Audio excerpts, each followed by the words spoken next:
So obeying is also a responsibility of a child, right? Yeah. When we look at the life of Absalom, we can see that Absalom came back to attack David.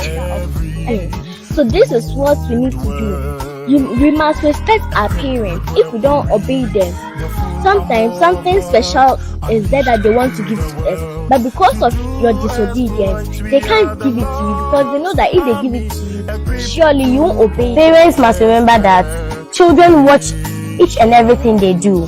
The makeups, their dressing, the kind of songs they listen to, the telenovelas they watch. We, the children, watch everything they do. So anything you do must glorify the Lord, so that your child can also look at it. Hello viewers, this is Gift TV, and today we are going to have a very special discussion. I have with me some of my friends from the Church of Pentecost Children's Ministry within the Odoko area, Pentecost University District, in the persons of Margaret Mensah, Christabel Annan, Jonadis Abwaje, Florence Ejay, and Eugene Annan.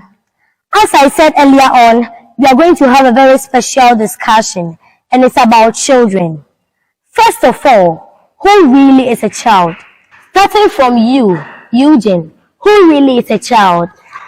I think a child is a gift from God, and a child is a kind of person, and that same person that does not know what we call sin and obedience. I think that is a child. Oh, amazing. What about you, Florence? I would like to define a child from the Church of Pentecost perspective. The Church of Pentecost refers to a child as a person below the age of 13. That's why when you come to the Church of Pentecost, we have classes like 0 to 6, 7 to 9, 10 to 12. All these children form the children ministry in the Church of Pentecost. Now you, Margaret, who really is a child? I think a child is a human being between the stage of birth and puberty, or a child refers to a person younger than the age of majority. That's what I think. Wow, interesting. What about you, Christabel? I would also say a child is a young human being below the age of puberty, or an immature or irresponsible person. Now to you, Jonadis, who really is a child? As for me, I think a child is someone who doesn't know what's right and wrong and know nothing about what we call life. Wow, I think these are splendid answers. So Eugene, let me ask you, can you give me some of the responsibilities of a child? First of all, a child is expected to obey the parents and humble himself or herself before God. I want to ask you, Jonadis, can you give some responsibilities of a child? One of the responsibilities of a child is to run errands for his or her parents and help his or her parents cook, wash the utensils, and wash the clothes. How about you, Christabel? The responsibilities of a child is to help his or her parents to wash and do the house chores like cooking, washing, and doing many other things. So obeying is also a responsibility of a child, right? Yeah. Okay then, what happens to children who do not obey their parents? Children who do not obey their parents' life tends to be miserable. Margaret, how about you? These children grow up to be weed smokers, drug addicts, armed robbers, and corrupt, which affect the country badly. This is what I can say about this. Eugene, what do you think? When we look inside the Bible, the life of Samuel and Eli's sons, we saw that they were not obedient. Eli's sons were not obedient to God at all. So God punished them. And how did God punish them? They were slaughtered. When we also look at the life of Moses, Moses was not obedient. When it came to a time, Moses was not obedient to God. And God said, you will see You will see the land of Canaan, but you will not enter the land of Canaan. And these are such things that happens to us if we don't obey our parents and God. Wow, that's an amazing contribution. Florence.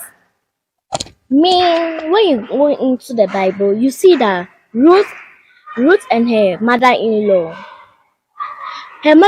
told her that she go back to her people. When her sons were there, her husband was there. And then she heard the good news that God has come back to look at his people. She told Ruth, go back to your people. Ruth responded to her that your people shall be my people. Your God shall be my God. Because of this, Ruth went with her mother-in-law. When she went, she ended up marrying a rich and wealthy man called Boaz. And at the end, she became mother of kings.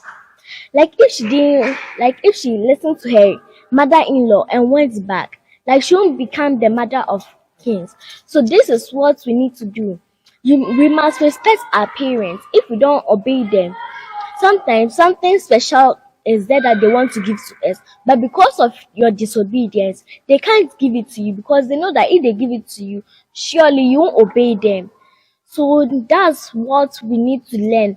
From this story, we can see that we need to listen to our parents and obey them so that whatever thing that is good comes into our way, we can receive it. That's what I can see. I think I like their answers. Or viewers, what do you think? Am I also right to say that God expects them to obey their parents?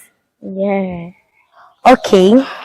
When we read Proverbs chapter 22 verse 6, we are made to know that our parents must train us in the way we should go, that when we grow, we will not depart from it. This is what I want to ask, and I want to find out from you, Genesis. What happens to parents if they don't equip their children well?